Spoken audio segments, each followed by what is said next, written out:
My name is Joyfen Ageni. Admission, bed -05-0 to 50/2021. I'm going to discuss the first 10 slides of Introduction to Phonetics and Phonology as a unit. First, the first topic slide is definition of terms. Under definition of terms, we have phonology, phonetics, and their relationship between phonetics and phonology. I'll start by defining phonology and phonetics. Phonology is the study of speech sounds of a particular language, and they are systematically form one utterances. While phonetics, the study of speech sounds produced by all human languages. The relationship between phonetics and phonology is that human speech is the subject matter, however, the phonetics is the starting point, while the phonology takes from where the phonetics ends. Through phonetic analysis, the consonant P is a distinct phoneme because it constitutes difference in meaning when in combination with other sounds in a syllable. Therefore, the P sound is also produced with a puffy hair when it occurs in word initial position and before a vowel sound.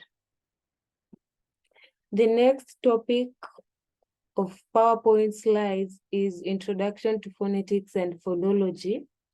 Here, we are going to look the three parameters of both phonetics and phonology. Under three parameters, we have airstream.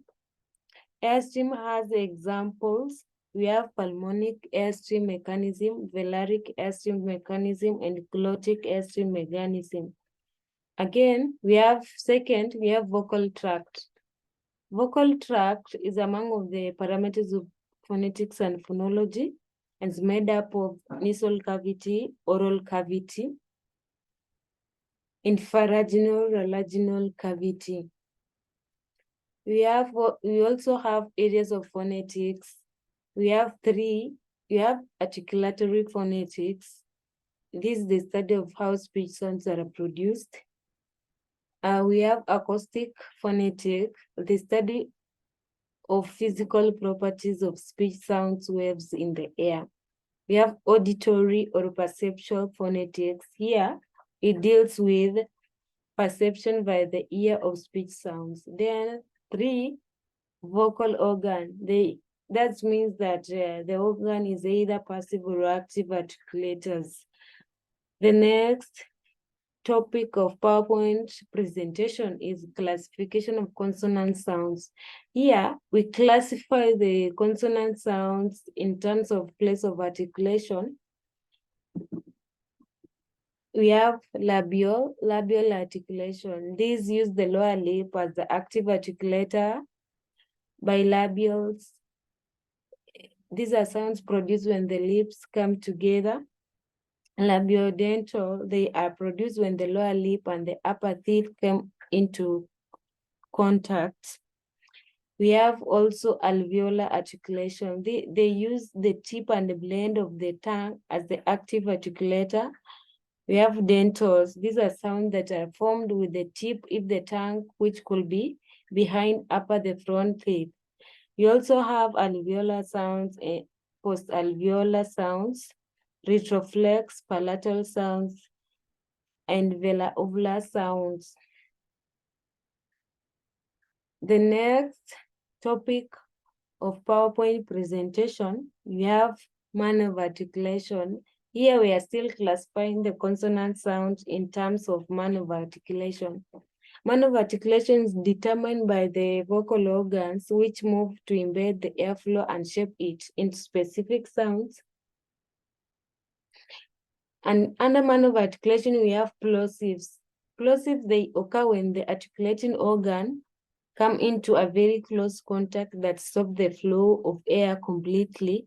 Therefore, pressure builds behind the articulating organ, and when the organs are set apart quickly, the air escapes with plosions. Under examples of plosive, we have oral plosives. Then next, we have fricatives. Fricatives, the results organs come close together in such a way that the air escapes through organ causing friction that is audible. Next, we have laterals. It involves palatal closure in the mouth. The airstream is blocked by the tip of the tongue but allowed to escape through the side of the tongue. Next, we have approximates. It's produced with the articulating organ wide apart. Air therefore flows out without any frictions. Then we have trill, affricates, flap are also manner of articulations. The next topic of PowerPoint presentation, we have airstream mechanism. An airstream mechanism actually have 3 speech sounds that it uses. It has 3 airstream mechanisms that is used in speech sounds. We have pulmonic airstream mechanism, glottic airstream mechanism, and velaric airstream mechanism. Pulmonic airstream mechanism, this mechanism is initiated by the respiratory muscles. The muscles move the walls of the lungs, pushing out the flow of air utilized in speech. Therefore, pulmonic airstream mechanism is ingressive. It is the basis of most of the human speech sound that we make each and every day. Glottic airstream mechanism, it is a certain motion by the closed glottis. As the glottis is closed, is pushed out in the pharyngeal laryngeal cavity as we use.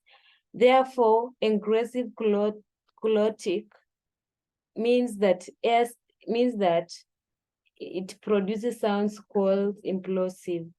Ingressive glottic airstreams means that produces sounds called ejectives. Then the last, we have velaric airstream mechanism. This is a mechanism that is initiated by velum. The back of the tongue is raised towards the velum to form a velic closure. The air utilized is found in the oral cavity and it's moved by the being sucked in, hence ingressive. The sound formed are called clicks and through a suction movement.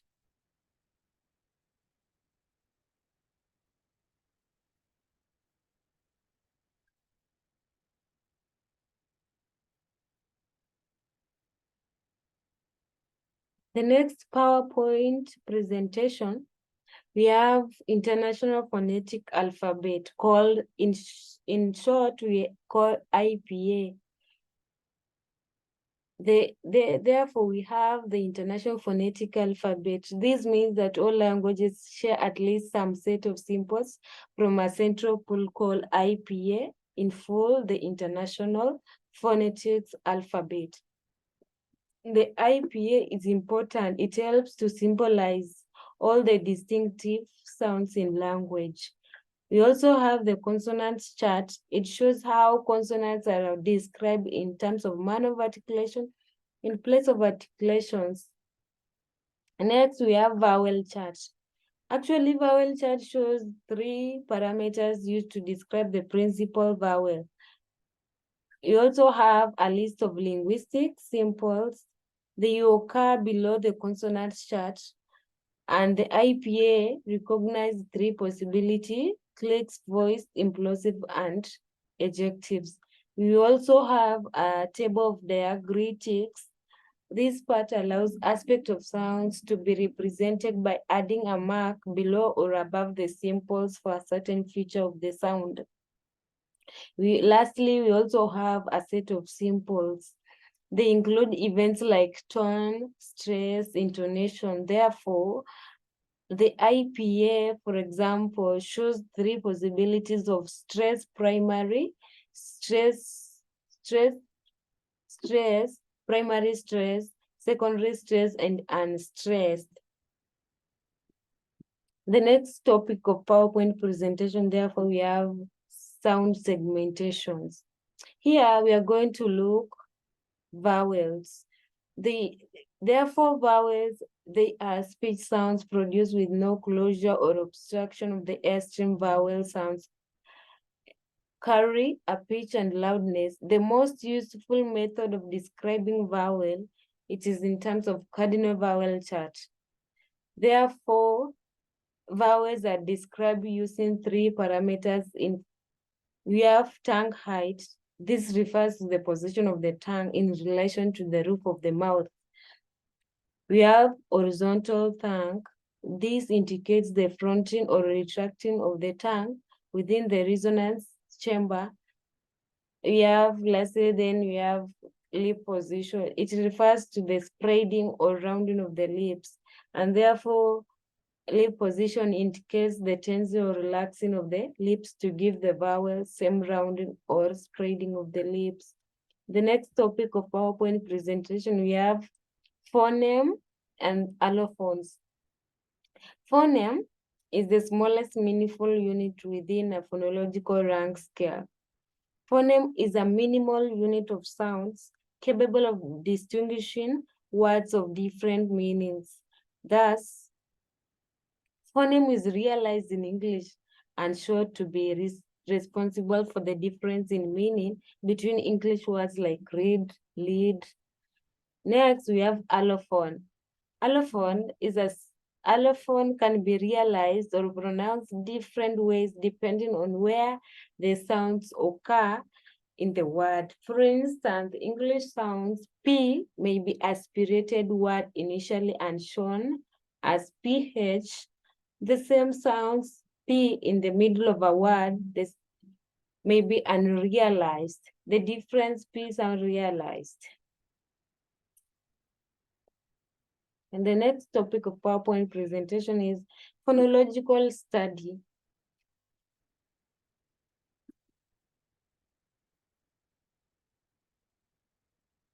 Phonological study is concerned with the way sound system of a particular language is organized. Sound system of a given language is usually mean the number of phonemes or distinctive and significant sounds, as well as variation of sounds of such a language occurs. Phonological study concerned with features such as rhythm, pitch, intonations, nasalization. Phonological study is said to be concerned with the non-segmental phonology. Suprasegmental or prosodic is also used in some sources, particularly the early ones, to describe what happens in relation to non-segmental phonology. Phonological system concerned with phonological units, which are significant or contrastive and are therefore differentially replaceable with other significant units within a given language. The next topic of PowerPoint presentation, we have minimal pairs. Actually, minimal pairs are the representative of elements of speech which have difference only in one segment of their makeup. Phonetic base for minimal pairs can be found in the phonetic element that can help us to determine the nature of a sound. And here we are going to look different terms under minimal pairs. We have phone. These are sound elements made within a language. We also have phoneme. Phoneme is the sound segment that has been found to possess significance in terms of existence and meaningfulness within a language. Lastly, we have allophone, are usually variants of the same phoneme. That is the last topic of PowerPoint presentation in the unit, Introduction to Phonetics and Phonology. And that is all. Thank you.